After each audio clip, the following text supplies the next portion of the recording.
ஐந்து கரத்தோனை போற்றி, ஆணை முகத்தானை போற்றி, மூஷிக வாகனனை போற்றி, மூலப்பரம்பொருளை போற்றி, சித்தி புத்தி விநாயக பெருமானை போற்றி. குருவே சரணம். இணையத்தாள் இணை மீதங்களுக்கு வணக்கம். இது 2025 குரு பெயர்ச்சிக்கான ராசி பலன். 2025 15ஆம் தேதி மே மாதம் குரு பெயர்ச்சி ஆகிறாரு. ரிஷப ராசிலேருந்து பயிற்சி ஆகி மிதுனத்துக்கு போகிறார். சரி, இது எந்த வகையில் மாற்றங்களை நன்மைகளை ரிஷபத்துக்கு தரும், அதாவது ரிஷப ராசியில் பிறந்தவங்களுக்கு தரும் அப்படிங்கிறத பார்க்கலாம். ரிஷப ராசியை பொறுத்த வரைக்கும் இது வரைக்கும் ஜென்மத்தில் குரு இருந்தார். குரு ராசியிலே சஞ்சரிக்கிறது ஒரு சிறப்பு தான் அப்படிங்கிறத நம்ம சொல்லித்தான் ஆகணும். ஏன்னா 5ஆம் வீட்டை பார்ப்பார், 7ஆம் வீட்டை பார்ப்பார், அதை பாகிஸ்தானத்தை பார்ப்பார். இதனால் அந்த அவரோட பார்வையினால் பல நன்மைகளை இது வரைக்கும் அமைச்சிரும். இது இப்போ 2ஆம் வீட்டுக்கு வர்றாரு. 2ஆம் வீட்டுக்கு வந்தால் என்ன மாதிரியான பலன்களை தருவார் அப்படிங்கிறத பார்க்கலாம். 2ஆம் வீட்டில் இருக்கும்போது 6ஆம் வீட்டை தன்னோட 5ஆம் பார்வையை பார்ப்பார். அப்போ தாய் வழி சொந்தத்தால் நன்மைகள் ஏற்படும்.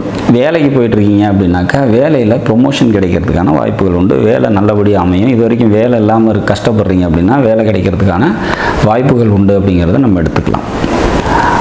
6ஆம் வீடு தைரியம், தன்னம்பிக்கை, வீரியம் இதெல்லாம் அதிகரிக்கக்கூடிய வகையில் சூழ்நிலைகள் அமையும் அப்படிங்கிறதையும் நம்ம எடுத்துக்க முடியும். 6ஆம் வீட்டை குரு பார்க்கறது எதிரிகளை வெல்லக்கூடிய, கடன் பிரச்சனைகள் இருக்கீங்க அப்படின்னா அதெல்லாம் கொஞ்சம் மட்டுப்படுறதுக்கான வாய்ப்புகள் மிக அதிகமாக உண்டு அப்படிங்கிறத நம்ம உறுதியாக சொல்ல முடியும் இந்த குரு பெயர்ச்சியில்.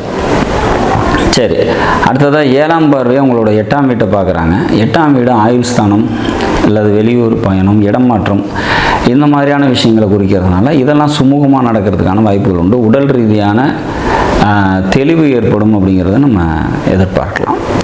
சரி, அடுத்தது பாக்கியஸ்தானம், அதாவது 9ஆம் பார்வை அப்படிங்கிறது, பாக்கிய பார்வை அப்படிங்கிறது குருவுக்கு உண்டு. அந்த பாக்கிய பார்வைங்கிறது உங்களோட தசம கேந்திரத்துக்கு, அதாவது ரிஷபத்துக்கு 10ஆம் வீட்டுக்கு விழுது.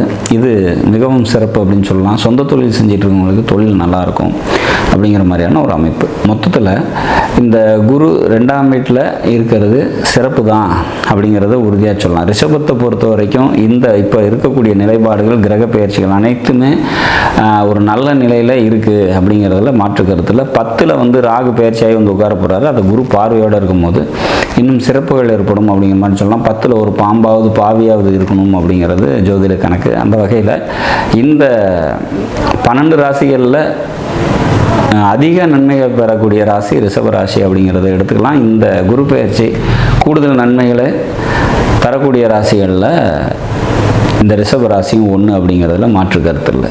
நாடும் நாட்டு மக்களும் நலமுடன் வாழ நவகிரகங்களை வேண்டி அமைகிறேன். நன்றி, வணக்கம்.